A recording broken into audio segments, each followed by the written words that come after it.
Ember and D3.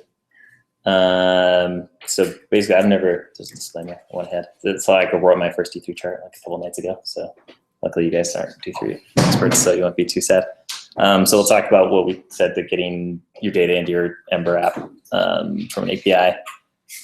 And then, and also ways to get D3 into your app. If you've tried using D3 a while ago, you probably use like a minified version. And I don't know if you tried to do an Ember, but there's D3 4.0 came out like a month ago, and it's modules now. So yeah, it's pretty sweet stuff. And then we'll just show how to like build a simple graph and a component. Not a great one, but yeah, that. Okay. I wonder if they really were tempted to just call it D4. I know. D3 stuff. So yeah, usually like if you tried getting D3 and Ember a while ago, you probably just used Bower or something and then got the minified version, then you included it and then you put it in your JS NRC not to yell at you every time you used it. But now there's modules as of version 4.0, and there's tons. I knew D3 was pretty big, but it goes over like all the modules, and there's just tons and tons of stuff. So, and also there's a lot of changes. So another thing is if you're trying to do tutorials, there's a lot of API changes. I don't know, a lot, maybe relative term, but there's a lot of changes to functions and things you can call and arguments and types. A lot of scales have changed and ways you call them. So you probably, if you're following any tutorials, you probably want to go to the newest docs and figure out what's going on, or use an old version if you want. I use the new one though. And then, so there are ES6 modules, but that's not always super easy to get into your Ember CLI app. So there's the shim. If you guys went to EmberConf, you saw like Maximum Plaid, right? The same guy, he made the shim for Maximum Plaid. It's a little bit, the name is a little bit confusing to me because so D3 shape is one of the modules, but this is called Ember CLI D3 shape, but it actually has all of D3 4.0 in it. I guess because shape depends on everything else. So it gives you all of these modules. Then you can do the D3 version 4, but not include shape. Is that what the reasoning is? Yeah, so like and I'll cover like overlapping concerns a little bit, but it's like, yeah, because there's a D3 selector, but you have jQuery, or there's a ton of collection and array functions, but Ember already has some, or maybe use Lodash. So yeah, the idea is you could just include parts, but I think in general, if you want to use shape, which probably you're using if you're making graphs, you need almost everything anyways. I guess someone might, there's no one to correct me here, so I'm just gonna say that's a fact. Speaking of absolutes, Yeah, there's no other way. I think there is. So like here's an example. Oh yeah, sure. I was gonna split, but I won't. So kind of here's an example is that like right here, I'm in this route, I'm just using the entries function from the D3 collection module. So you can just import them one by one and then like or this using entries. All right, keep me inside here. So right, you guys know Ember CLI, and then they're all available. You don't have to do any config after that. So another thing too is like you were mentioning, Pojos. A lot of people who've tried to use Ember data I haven't done any benchmarking or anything on this, but I found that if you try to use Ember like data objects, the overhead of creating them is so large that you can't render charts fast enough. So people just use Pojos usually. And without the additional like functions and all that, you tagged onto the Ember objects, you're a lot more lightweight anyways. Yeah. So, and then what that means usually, typically, you probably want to format your stuff before you send it over. So there's different ways to do that. So we can, I guess we could probably, this was my next slide here. Yeah, I guess we'll get into that. This is, so I guess I should kind of show you what we're building to here. Do I even have it? Oh. I said it's 400 because I have like 5 other number. I always have collisions, so building something really simple here with the GitHub API. So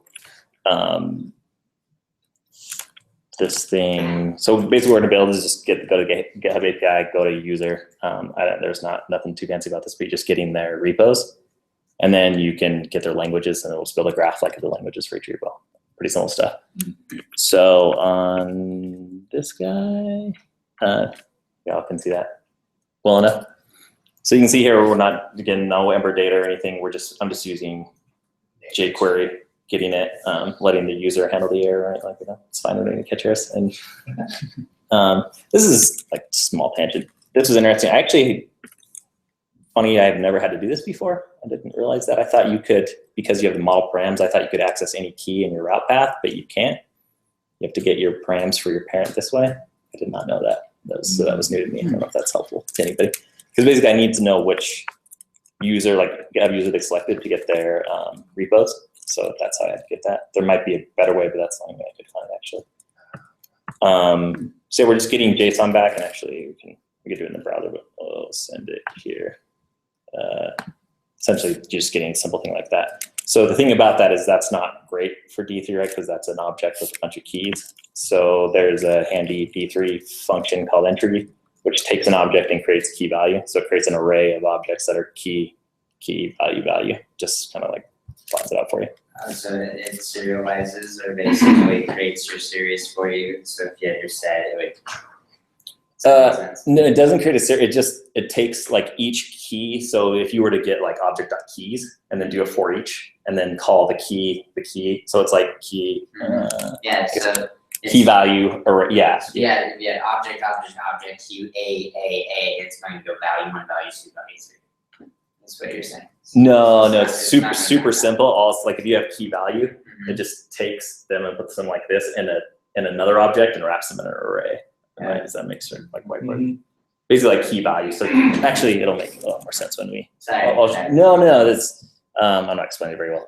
When I show you what using in D3, it'll make a lot more sense. Because transposing those maps and those going from a record to a series, like it's simple things, but yeah, it's nice not to have to actually write stuff out. Yeah, it's surprisingly not simple.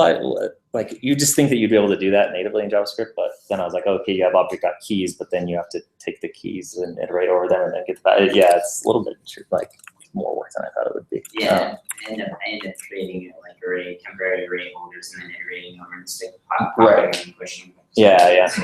It's just it is more work than you want it to be. That's for sure. And then so another thing too, right, is consider the component life. I'm assuming we're just going to put this in a component, like every component have it reusable. So you should consider the life cycle of this, because I have tear down and stuff. Well, it's tear down, and also you like later. I think I have a side note about concerns, but you have Ember, which is handling data and views and all these things, but then you also have this entire library by itself that handles views and rendering and DOM selection and all these things. So if you kind of think about where, in particular like init and update adders and things, like, okay, where should you be doing this stuff? Because like, like sometimes the stuff in the DOM isn't even available, right? So you're gonna need to be aware of that, and I guess probably be helpful if I showed some elevated code on bar chart.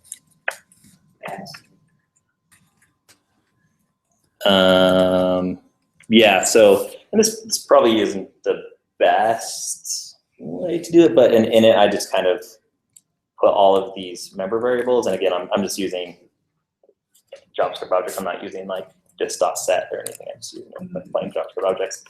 So all these parameters. But right here, right, you don't have your element or anything, so there's no way you'd know anything about it. So right here is where we actually get the SVG element. And I could show you just so you can see if I try to reach. That's the component. That's all of that's the front template. It's just an SVG container. And obviously this isn't super reusable because you shouldn't use an ID for this, but for this example, it'll be fine, right? So I wasn't that familiar with SVG. I'm still not. SVG is pretty huge API. You're among friends. Okay. Yeah. So I didn't know like a lot of the stuff was.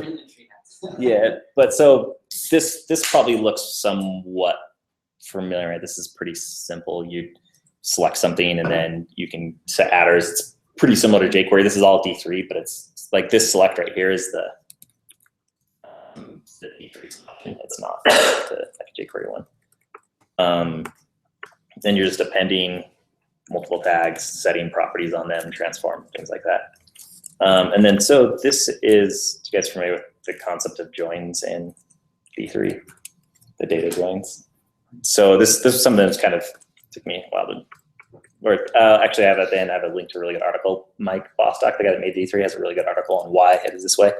So when you go to update this chart, there's something kind of odd happening here. So on did insert element, everything's empty, right? Like nothing's happened. They just put the SVG element in there. And then at the end of that, I update the chart. But then you see here, you select the bar chart and you select G. And obviously that's going to be empty. Oh, sorry, not. You can see the line numbers. Sure, yeah. So this may be a little bit more dense code than I seemed normal after staring at it for a long time. So right here on 63, we just get that SVG again in the update chart. And then, but on line 72, so again, we're calling this for the very first time after did certain elements. So we know that SVG doesn't have any bar, like any DOM elements that would match this selector on line 72. And then we're applying the data to it. So it seems kind of like, so this is for sure, like that select all is an empty set for sure. And then we're applying this data to it. And what that actually gives you is three things: an update, an exit, and an enter. And so what it does is it gets the data values for all, and you can write functions, right? Like arbitrary functions to get the data. So that selection you have, you can say like, okay, what's the data? But this is a pretty simple example, so it knows. So you select all those things, and then what you did is you created for all the data in our set. So like in our example, right, we have 4 languages. We created 4 DOM elements or 4 enter selections because they weren't there before.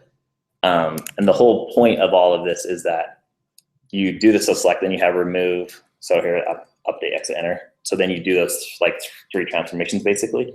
And the idea is that, so I can use this update thing every time, like the first time I insert it, every time it's updated. So you just write a function to say like how to handle updates to the graph, and you can use it again and again. So what happens is like if we hit another API endpoint, there's 7 languages, it'll diff those, and then there'll be an enter for the new ones. It'll be exit for the ones that left, and then update for the ones that, the keys that were already there, but they changed. Does that make? Mike Bostock has again, article that probably makes it more clear you can read if that didn't make any sense. So kind of-ish. Any questions? So instead of recomposing the entire thing, you're just making changes. Yeah, exactly, right. So, and that's why, so in did insert element, there were a few things I did. So here, like on line 39, oh, sorry, I'm jumping like way ahead. Maybe this is a little bit confusing. Let me step back here, a couple things. Concerns. So, let me step back a few steps here. So there's a few things you need to set up when you make a chart, right? A scale, so we're familiar with scales. Like, okay, so you set up your scale for your, and then you build your axes using your scales. And then in your chart too, you don't want to plot your axes, but you don't want to append them every time. So this is like the first time I built this, I just did update adders, and I was trying to run this update code, and it just kept like drawing the axes again and again and again. That was part of the reason I put this portion of the code and did insert element. So because that's only going to happen once for component lifecycle. So you put the axes in your component HTML once, and then you just update them from then on. Whereas here, like on line 75, where we do want to remove, because this select all right here on 72 is for the bars. We do want to remove them and append them and update them, but we never want to change the things. So you could, if you wanted to, these calls right here. Ooh, look at that. These calls right here are actually updating the axes for us.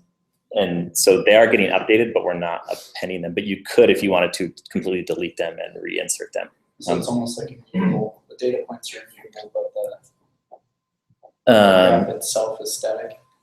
I think almost the other way around is like the axes. The axes are mutable. Like we do update. That's what you said. Yeah, right, exactly. But the data we like just replace it. Yeah. Okay. Exactly. So let me jump back since I skipped kind of ahead. So there's tons of scales like that, and that's one thing. And these have changed a lot from the last time. It's because of this. So I have one question for you. Sure. So, like, the common, or in most of the docs that I read, it says like overriding init and insert element and stuff like that is bad practice. Is there a reason why we're using that rather than like Ember on? Because on creates an observer, right? I think I would try to avoid using observers if for good reason. As long as you're doing the super. So I think Yes. it's on lifecycle hooks, it says to not override in this general practice. That may be true, but I thought as long as you called super, it wasn't Okay, that big of a if you deal. wanna use fast boot, you can't use a lot of this code in ints or did insert element. Yeah, that's a good point. Yeah, and so that's why I'm like, what's the other step, I guess, if you don't put them in those? Yeah, What yeah. other approach would you take, I guess? Yeah, and I forgot to make a preface of also the way I've organized this was just like, I guess I should put these things here. There's probably a way better way to do this. Well, I was just trying to if it was like something that was added to D3, I asked it. No, I just tried to. This was kind of like the fourth organization of it because I just put everything in and did render, and then I was like, first I did render, so like for sure everything's good, like there then, but that's obviously not a good idea, right? Because you don't want to manipulate the DOM after it's rendered. Yeah. And I was gonna do some, and I kind of got a few ideas by looking at a little bit of the maximum implied code and stuff, just trying to figure out like where they put them. I think there's definitely better ways. It's kind of a weird exercise in order of operations because you're inserting some things, but then you're reusing code. So like for example, and in it, I need to update these axes so that I can build my axes, but then I also need to update the chart afterwards with did update adders. And so the reason for choosing did enter element did update adders is did update adders doesn't get called the first time. Right. Only on so I wanted this stuff just to happen the first time and then not happen. So I mean you probably spend probably a whole talk on just how to like what better way. The hooks.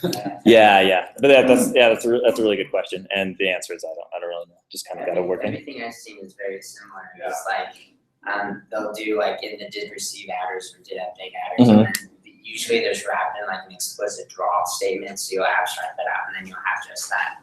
Those is like it builds your set just like you're talking about, and then call that function once on when the conditions change, right? So Yeah. The data goes down. Yeah, it seemed like general good practice to just use did update adders instead of trying to bind, which is nice, right? Because it's kind of the better model because you're getting notified when something changed instead of like subscribing like manually to all these events or data points in your data. So yeah. Any of this, this is kind of all fit on the screen, so it's a little bit easier to read. But so the scales, right? So the band scale. This is a new one. Like band scale is before if you ever use like an ordinal scale and then you set the band ranges. Essentially, this is just creating like your. You'll see. Actually, maybe I should show you a graph that would help. Kind of talk to chat about this. How's it going? Good, how are you? Good, thanks. Oops, I forgot to remove that. So you can see here that maybe there's a better one with more languages. So a lot of this stuff, like the padding between all the bars, is done for you by the ordinal band scale, so you don't have to do all this stuff. Oh, that's good. Yeah, I was like super amazed. Actually, I thought this stuff was gonna be really hard, but super not fun to calculate. yeah, so actually that band scale is also calculating like the position of these. Oh, the labels. The labels and the ticks everything. were the labels. Yeah, it does Oh, everything. And the linear scale, you set the ticks. So you do this one is moving to update axes because you have to do this every time. Because this .y, you update your domain and range every time you get new data. Everybody currently domain and range, something else. So you have an axis, you have to change the domain and range every time and then update it. So then you have to reset your ticks, and that you can you see here that and Apache was a bad choice because they only use Java apparently, but 20 million rows, like whatever, just gets updated and the scale gets recalculated. So that's 3,000 Java code. So scales, do you want to go over any of that more depth? Scales, domain range. I actually can show you in that's code's pretty simple for this example. So right, you can write a function so you can make these arbitrarily complex. You can use like logarithmic scales or anything, but just creating a domain for your X and Y axes and your scale and your just right now. Oh, and here's kind of what you're talking about. So I just have the data gets passed and I just get key value. And this is the one place where I'm using the Ember on line 57, using the Ember like this type of data that's getting passed into the component. And again, this isn't a super robust component because if you maybe look at this, yeah, and all I'm doing is obviously you want to pass in like widths and heights and tons of other things, but right now I'm just passing the data, and that's just the model that we're returning after we do the collection.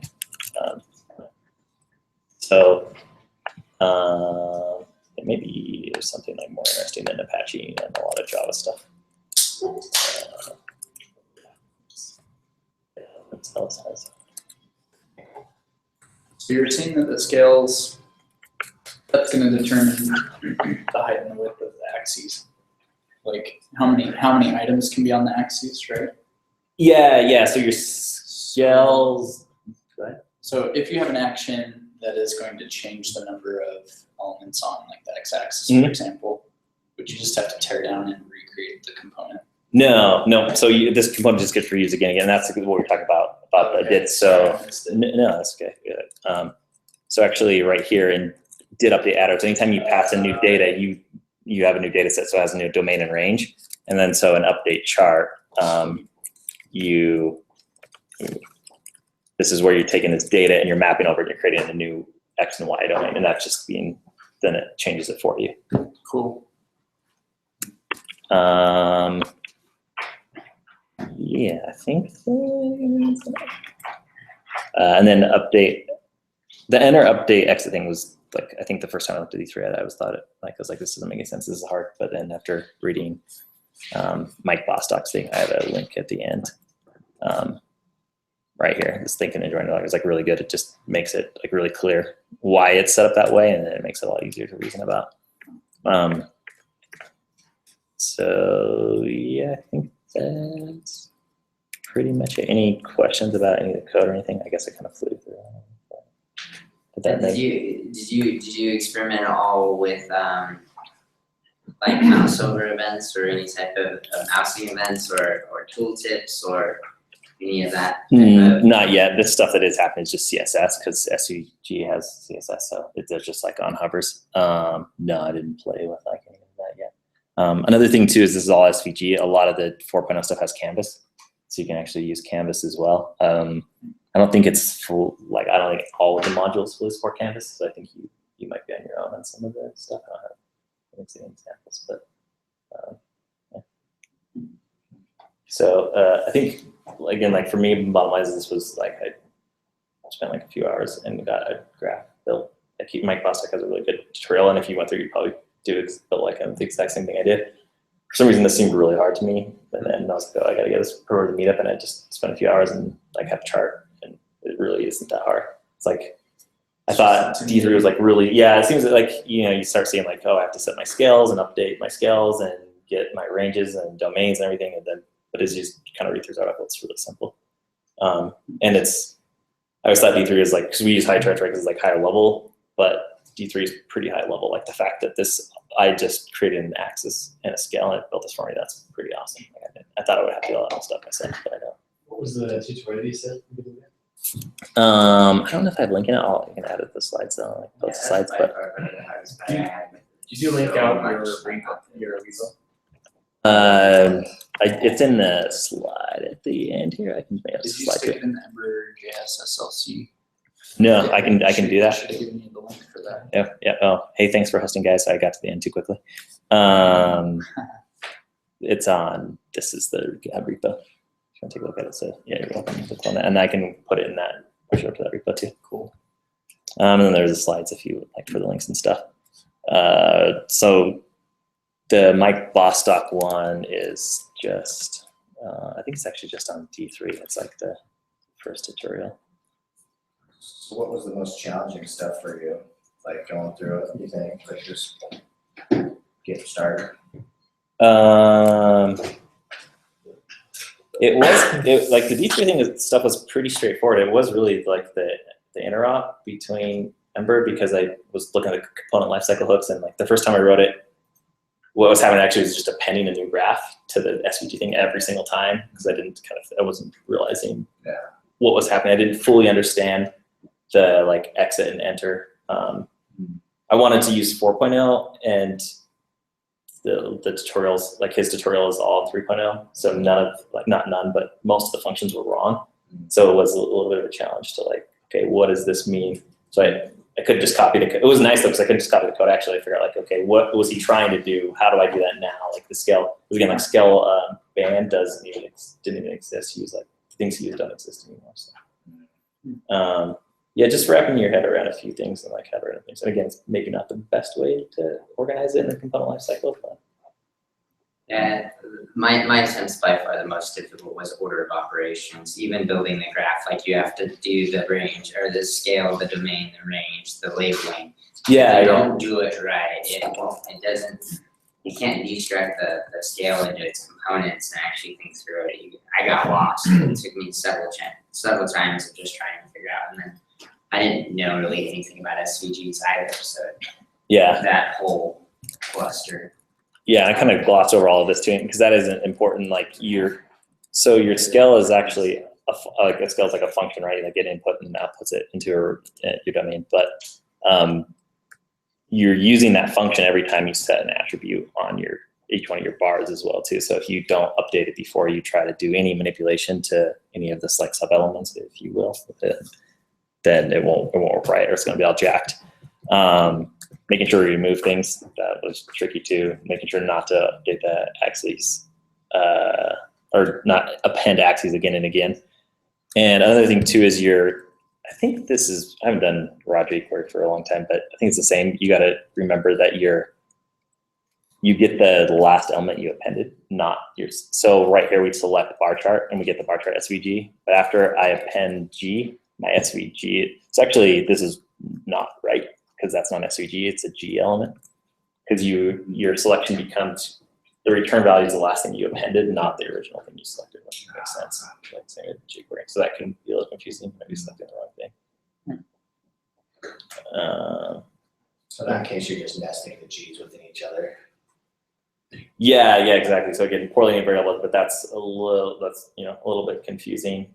And the reason and this was like a little tricky to figure out too, is the reason it's that way is because if I would have just appended, like if I just would have done this and said, not that. If I would have just said dot, I got rid of this. I could have just kept appending to this, but then I wouldn't have had a reference to the parent, so I couldn't have appended the y-axis. And so there's like order of operation things I keep track of those. And honestly, I tried to put a label on the axes, and SVG is, there's no z index. I didn't know this. So it renders in the order that you build it. Yeah, so, and I was having a hard time getting my label to go on after I had done everything, so I just canned it. Yeah. So I would just suggest actually just going through, I actually never made it all the way to that, but just go through this tutorial, and to me, it's kind of surprising how easy it is. The interface to like D3 is huge, right? It's like almost never ending of the things, like all kinds of fancy new scales and graphs and things built in, but just kind of starting here and working through this argument. He actually builds a graph in HTML. So he just says like, okay, like let's build this graph in HTML. And then, so like this guy, that's just built with divs and like CSS. And then he kind of steps through like, okay, how do we select things? How do we append things? How do we calculate things? What are domains, ranges? Yeah, I think this took me like kind of like 1 or 2 hours to work through his tutorial and kind of be able to set up my own and get it working. So it was a lot less. Like I said, I've been wanting to know more about D3 for a couple of years, but it always just seemed too hard. And I was like, oh, I don't have like weeks to spend on that. But I bet if you spend a night, you could probably. And then I have this code too, so you can always look at. When you're going through his tutorial, if you can reference that with this and kind of see. So I, again, pretty much just use this exact chart, but I modified all of the scales and everything to match the new stuff. And I use the actual modules. And these change names as well. Like they were under different namespaces. It was like d3.svg.scale, but now scale is its own thing and its own module. So yeah, there was like a little mapping to do there. Yeah, let's make sure I covered pretty much everything. It's one of those things too that's like this. It's like it's easy and it just goes way too hard.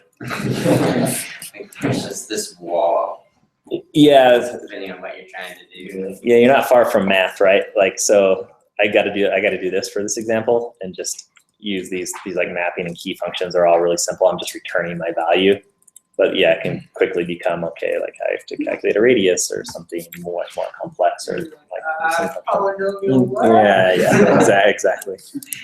Those old school days. Yeah. I don't think there's so many things in it.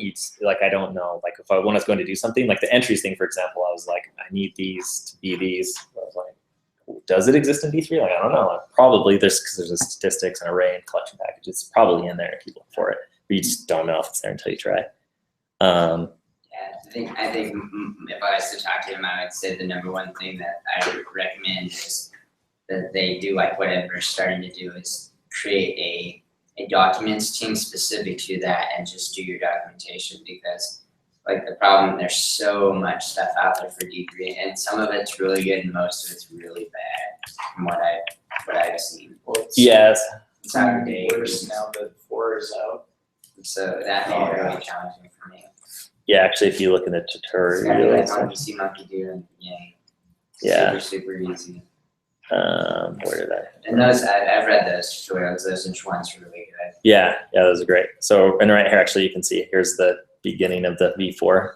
These are just kind of V4 specific, but this is the changes in V3 4.0, and then you can see this document goes on. And these are just changes to new stuff to V3.0. And so you can imagine how big the actual API itself is. Pretty enormous. That's what happens when you work at Stanford and Stanford just lets you do. There's also the shim's actually kind of helpful too to link. I actually found myself going to this a lot because it just gives you all the modules. Well, the maximum latitude shim like has a link to all the modules, so that kind of was a little bit easier for me than actual documentation to navigate through. And there were these guys. Like we talked, so I think again, like if you went to the last few Ember conferences, it's like everybody's trying to make composable templated versions. I guess if you do it long enough, you realize that's the next step, but I don't think anyone ever really stuck. Like I thought Maximum Cloud would take off, but it still seems like they're contributing to it. It doesn't seem like a full feature. I think it's just complex enough if you're trying to render something on your chart and you couldn't, or something on your site and you couldn't have used high charts. It's probably too complicated, an abstraction like that. There's Ember D3 helpers, which is a friend of mine has been contributing to, and that's just like you can do your scales and templates instead of doing it in JavaScript. And then I think you mentioned the Netflix graph. Mhm. So this was super cool, and you could, because right, like you made a component that has a bar chart, but now if you want to put like sparkline across the top of it, you have to make basically a brand new chart. And so with composable helpers and contextual helpers and stuff, you can do stuff like this, but it's tricky because you saw all the enter and exit functions that you have to use and the timing of the life cycle. So I don't know how all that stuff's going to play out. But No support for Ember 2.0, man. 2+. which on NF? Yeah. Oh, actually, not even 1.13. Yeah. Like he couldn't get it. They couldn't get it to work in 1.13, so they stopped. So it hasn't been maintained since a really long time. The concepts are super cool though, like when you go into his examples that he has and you're just like, whoa. Yeah, That yeah, guy's smart. yeah. Really, it's like that. Yeah, I still remember when he was presenting, it was the best because he was like super nervous and he was making like awkward jokes. He's like, I'm gonna live code now, guys. So just wait. And he had Sublime and it kept popping up. You need to pay for your like. Yeah. You guys are using Sublime. You'd be like, you can like pay now, and it just kept popping up, and you had to keep closing it. It was pretty hilarious. Yeah. Um, One day. so yeah, it's pretty much. And thanks for hosting. It's nice to have. Yeah.